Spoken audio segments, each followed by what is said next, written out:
দিয়ে দিল। হনুমানও কিন্তু ও তো অমর, কোদলি কাননে বসা ছিল। হনুমান ভাবে তাই এই সুযোগ আমার ছাড়া নাই, আর এত কাঙাল করিবে ভজন, বলি সবার পুরো ভাগে। যেদিন ভোরে কাঙাল সেবা হবে তার একদিন আগে তরি তরকারি সব করতেছে কর্তন। বড় মহোৎসব যদি হয় তো আগের দিন সন্ধ্যের থেকে কাটাকুটি আরম্ভ হয়ে যায় না নাকি? অবশ্যই আপনি কন কাটাকুটি আরম্ভ হয় না? রাত বলিয়ে কাটে, এই ডাল সিদ্ধ করিয়ে থো, এটা কাটিয়ে তো এরকম করে না। গাদা মারিছে 80 মণ চাল ডাল তরি তরকারি, 80 মণ কাঙাল সেবার জন্য দরকারি, ওইগুলো সকালবেলা করেছে রন্ধন। আর হনুমান কি করে, এমন এক কাঙালের বেশ ধরে, মানে ভাঙা খড়মে এক পায়, আর এক পায় কোনো খড়ম নাই, এক পায় অর্ধেক ভাঙা খড়ম। আর স্কেলিটন কাছে হারা 3-4 ব্যাকা, মাথায় আবার একটা টিকি বান্ধিছে, তাতে গাঁদা ফুল, এদারে এক বাড়ি দিচ্ছে ওদারে এক বাড়ি দিচ্ছে। কাঙাল হাসি করেছে সকালবেলা গিয়ে ডাক দিয়ে কয়, এলাম তো ভোরবেলায়, আমার সকালে একটু টিফিন করাবা তোমরা, দুপুরে পেট ভরিয়ে খাবার। ওরা মনে মনে ভাবে এই পাটকড়ি মার্কা কাঙাল কি বা খাবে, একখান কলার পাতা এনে দিয়েছে। হনুমান বলে নাকি আমি বাপের পিণ্ড দিতে আইছি নাকি, এক পাতায় আমারে খাবার দিচ্ছে। কথা মানা, আরো পাতা আনো। বলে কত পাতা? বলে 1 বিঘে নিয়ে পাতো। ওরা কয় কয় কি বাপের উপর গরু হবে না বাপের উপর দিয়ে গরু হবে? খানা রাগ করে 1 বিঘে নিয়ে পাঠিয়েছে। বলে এবার দামা ভরে ভাত খালো। দামা ভরে ভরে ভাত ফেলে যখন চাই আনতে যায়, হনুমান খালি ভাত সব খাই ফেলায়। ওরা এসে দেখে তাই ভাত একটাও নাই। ডাল দিয়ে যখন ভাত আনতে যায় রে ভাই, এসে দেখে ডাল একটুও নাই, মানে ভাত আর ডাল বিষয় নাই। 80 মণ চাল ডাল তরি তরকারি হনুমান সব ভরিছে বুড়ি। সব যখন খাওয়া হয়ে গেছে, হনুমান ডাক দিয়ে কয় ওদের কাছে, এখনো আমার পুরো টিফিন হয় নাই, এখন দুপুরে খাওয়া বাকি আছে। কথা মানো, আরো কিছু আনো, টিফিনটা একটু পেট ভরে করে নি। ওরা কয় যা রান্না করেছিলাম আর তো নাই। তাই কাঙাল সেবার আয়োজন যেটা করেছে ওইটারে ডাকি আনো, ওইটারে এবার খাই। ওরা মনে মনে চিন্তা করে এত রাক্ষস এসেছে কাঙালের রূপ ধরে, সবাই দৌড়াইয়ে দিয়ে কৃষ্ণের ধারে করজোড়ে করে নিবেদন, ঠাকুর কৃষ্ণ কথা লবে, তুমি এবার নিচে যাবে। কোথার থেকে এক কাঙাল এসে ভোরবেলায় দিয়েছে দর্শন। 80 মণ চাল ডাল তরি তরকারি আমরা যা রান্না করি প্রথম টিফিনে এইটা করিছে ভক্ষণ।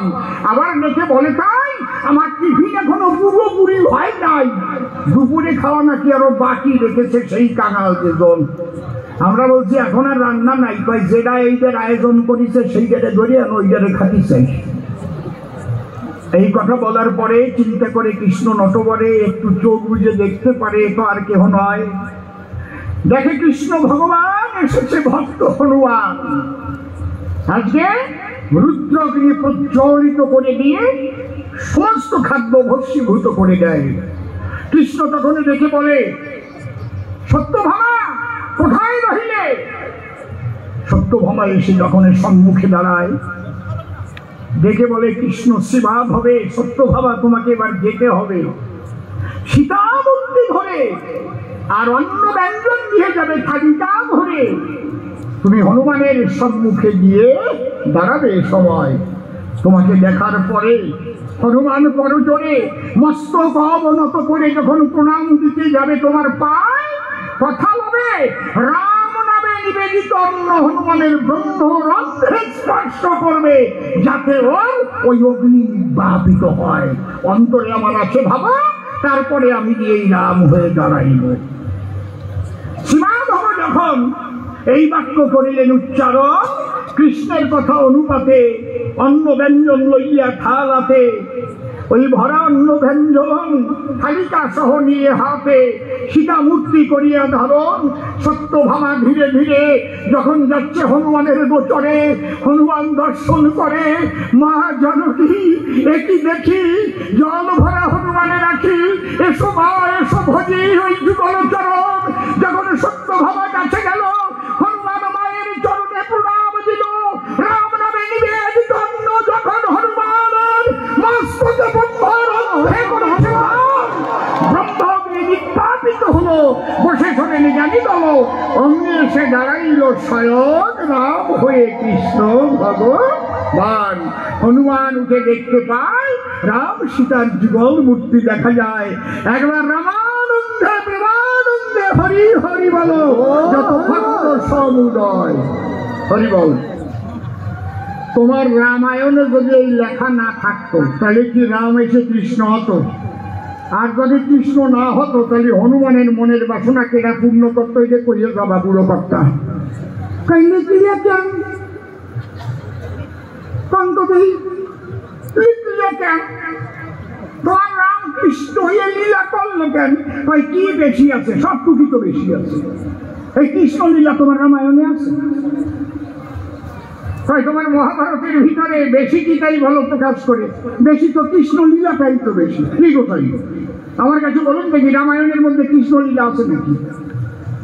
হ্যাঁ, রামায়ণের মধ্যে কুরুক্ষেত্র যুদ্ধ আছে?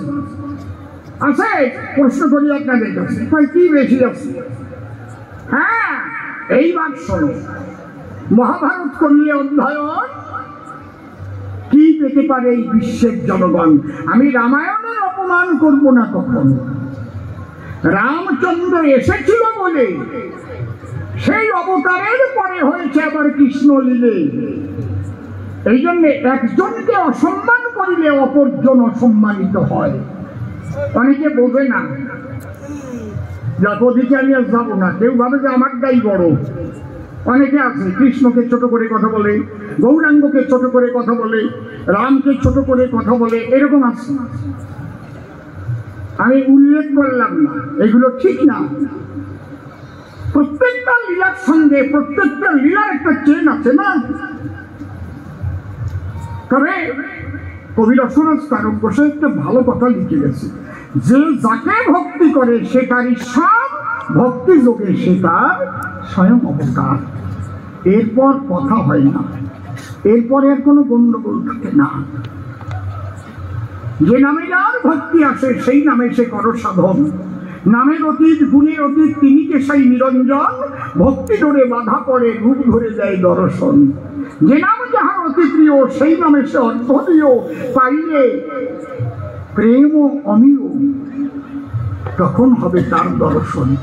প্রেম ছাড়া তাকে পাওয়া যায় না।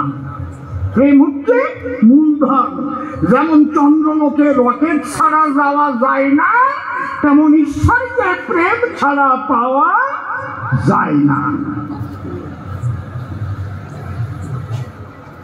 বসে শুনে জ্ঞানী দল। তাহলে মহাভারতের দ্বারা এই জগতের কি কল্যাণ হলো? একবার মুনি ঋষিরা সবাই নৈমিষারণ্যে বসেছিল। এত গ্রন্থ শাস্ত্র সনাতন হিন্দু ধর্মে হয়েছে লিখন।